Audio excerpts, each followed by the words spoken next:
Is that equation balance? Oh, nah, you need a 2 in front of the water and a 2 in front of the hydrogen. My bad, Mr. Julian. Will the equilibrium shift in that direction? Oh, nah, it's gonna go to the right if you increase the concentration of A or B. My bad, Mr. Julian.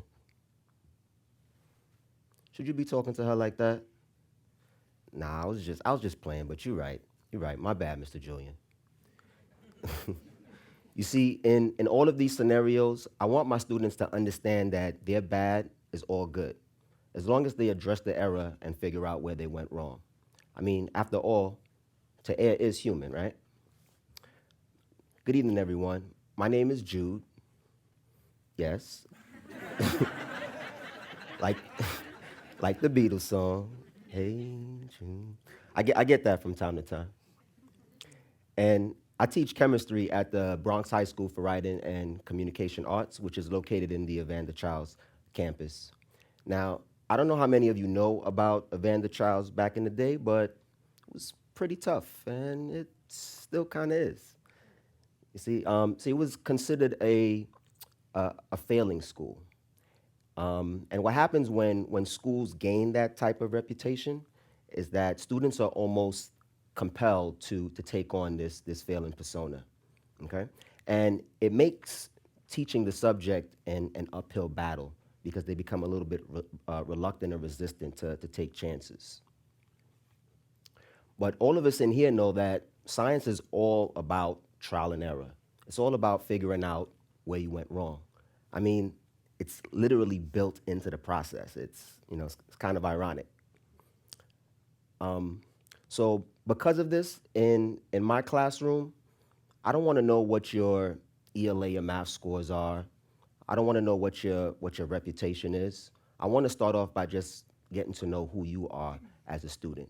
So a few years ago, I set out to do that. About 5 years ago, a few students would come in to the classroom, and we would chop it up, as we say in the hood. We would break bread, okay? And in these lunch gatherings, we would talk politics, we talk hip hop, who's the best MC, and we talk a lot of sports, right? And my students would often ridicule me for being a Knicks fan, but next year is definitely our year. you know. But I began to notice some differences in the students after our lunch gatherings. All of a sudden, they were a lot more comfortable and a lot more at ease in the classroom. Now, I'm not suggesting that all teachers take on a classroom full of 30 students or so. I mean, that'd be a bit much. Okay, but what happened is word got around about our little lunch gatherings, and a few students turned to 10, 10 turned to 20, and today this is what my classroom looks like during lunch. A bit much. So students come in, they're playing Uno, they're watching soccer on the iPads. Some even come to do their chemistry homework, which is just kind of cool. Not too many of them, but some of them. Okay. So as I mentioned, I know that this is kind of crazy, but it works for me. And going through this little social experiment, I've come to the conclusion that when students are at ease and they're comfortable, they don't mind making mistakes. And they even start to enjoy themselves in the classroom, which is pretty cool. They also come to the realization that errors are a valuable piece of information, right? It's a window into your thinking. We get to see how you process information, how you make sense of the world. Now, errors shouldn't be an indictment on your intelligence. See, I want my students to walk away understanding that failing at something doesn't make you a failure. It's an opportunity to progress. As a matter of fact, many advancements in our society have come about through error. And there's a pretty good book called Serendipity that talks about some of these advancements, like radioactivity, X-rays, vulcanized rubber, Teflon, and even things like the microwave and Viagra, right?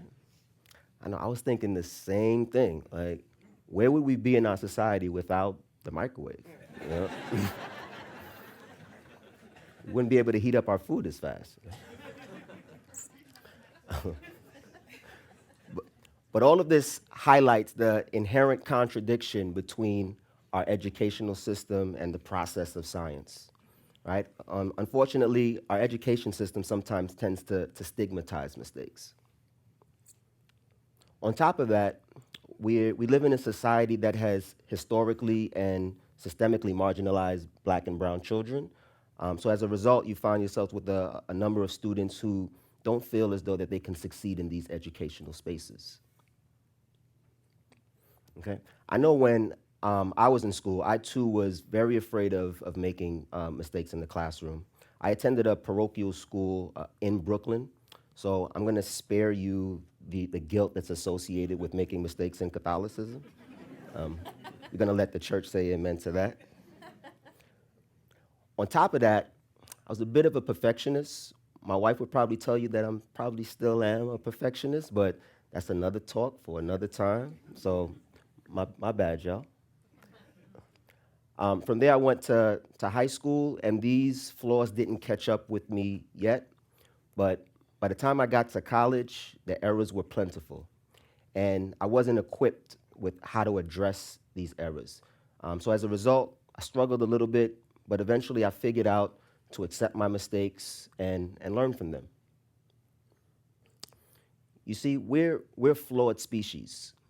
There goes that Catholicism again. But there's a beauty in our imperfections. There's a beauty in our error. You see, so the sooner the students learn to accept their mistakes and use them to propel them forward, the sooner they'll be able to take off and flourish in school and beyond. You see, ultimately, I want my students to turn their my bads to my bad. Let me figure out where I went wrong, Mr. Julien. Thank you.